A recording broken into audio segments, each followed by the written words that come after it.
Hey everyone, JR10 Desert Gold here. Definitely going to be a small, short video here. I'm just getting some beef spare ribs ready for dinner.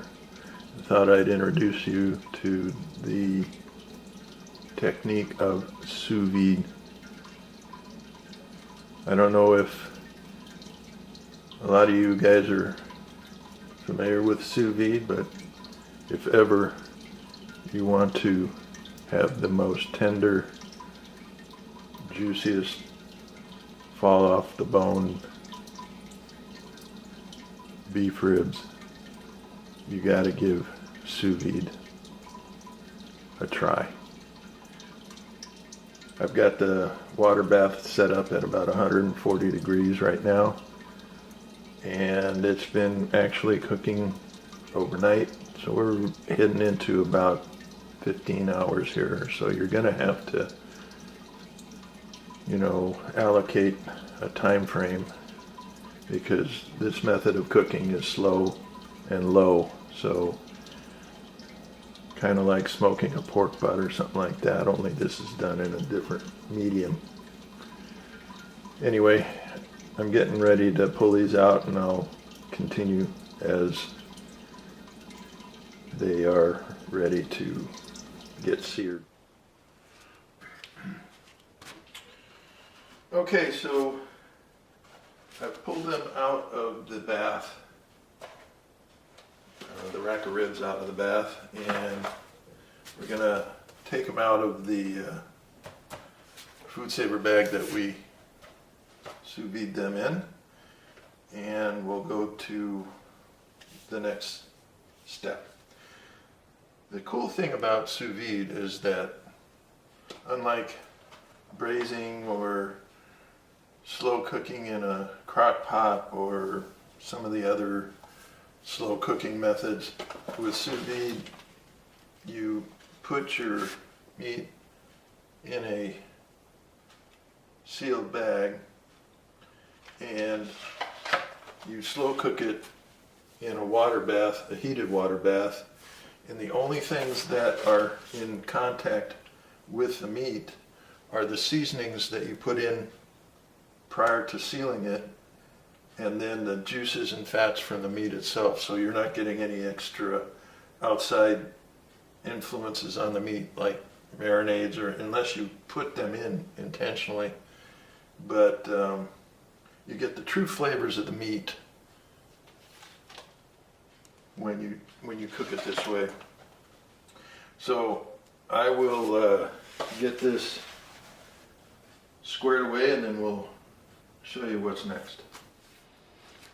Okay, so I've got it out of the package, and when you first look at it, it does look a lot like braised beef or something that you would have done in a crock pot. But trust me, this has a different taste profile than either of those.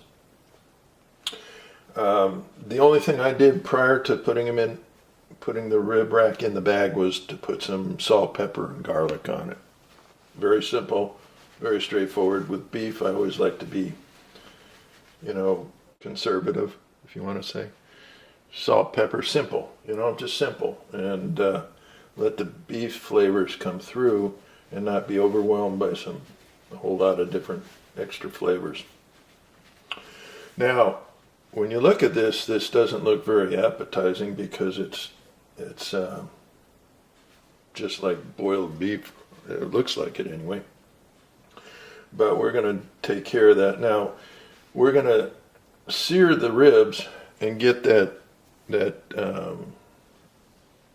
charred texture to the meat that you're used to seeing from a barbecue or something that's been under a broiler. Before you do that, though, you got to dry the meat out, and you just take a paper towel, get the excess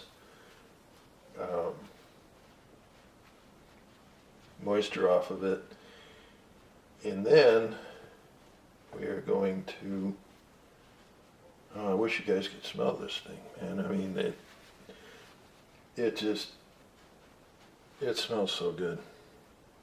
Literally, the only thing that has been, like I said, in contact with this meat is its own juices and fats and salt, pepper, and garlic. So it's the true essence and aroma and flavor of the beef itself. So let's see what's going to happen next. Okay, so our next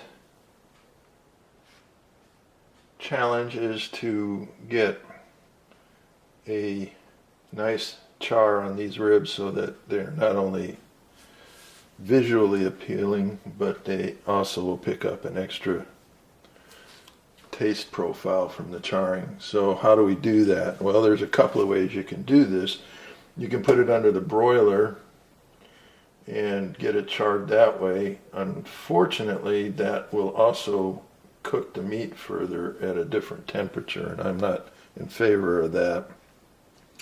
You could sear the meat in a hot cast iron pan, but given the shape of the ribs and the conical geometry of them, you're not going to get an even sear on it.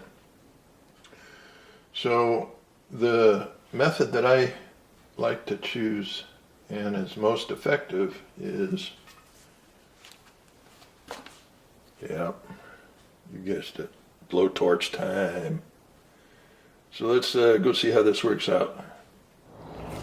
Okay, we're out by the grill, and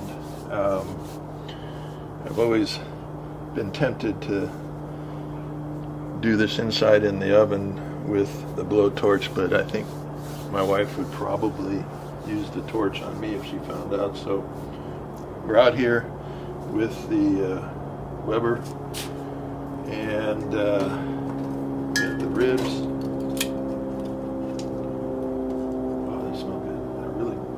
They really do smell good. Not lying there. Okay, so we've got everything in place. Turn on the old gas.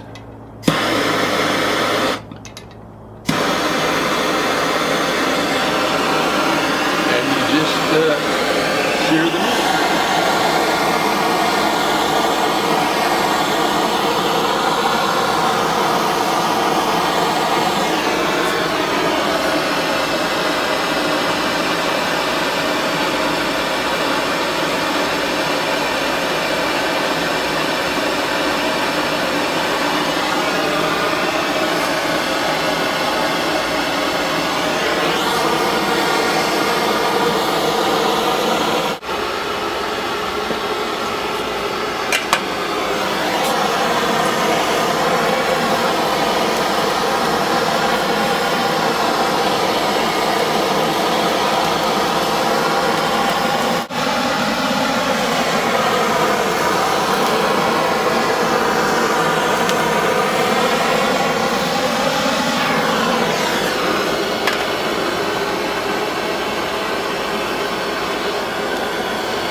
There you have it. I'll bring it inside and we'll have a look at it. All right, our ribs are seared. They look a little different. They are still very tender. The searing did not dry them out in any respect. And they are awesome in their aroma and definitely juicy. So my final step is going to be putting together my world famous honey barbecue sauce to glaze over this. Well, maybe it's not world famous. It could be more like neighborhood famous, or, you know, neighbor famous or whatever, but it's good stuff. Okay. Anyway, I'm gonna get that put together, baste it, and we'll be ready to try these little puppies out. Well, as luck would have it, the camera battery died on me, and I had all the ribs sliced up and ready to present the final step, and thought I was filming it, and there was nada. So then after I thought that everything was done, I started chowing down on the ribs and didn't realize that nothing had been recorded. And the end result is this is what you get. Pretty sad, huh? All I can say is I have never had more tender, juicy ribs in my entire life. I call these things meat butter on bones. They are just that tender and that tasty. If you've never tried sous vide, you got to give it a try. Anyway, JR10 Desert Gold out.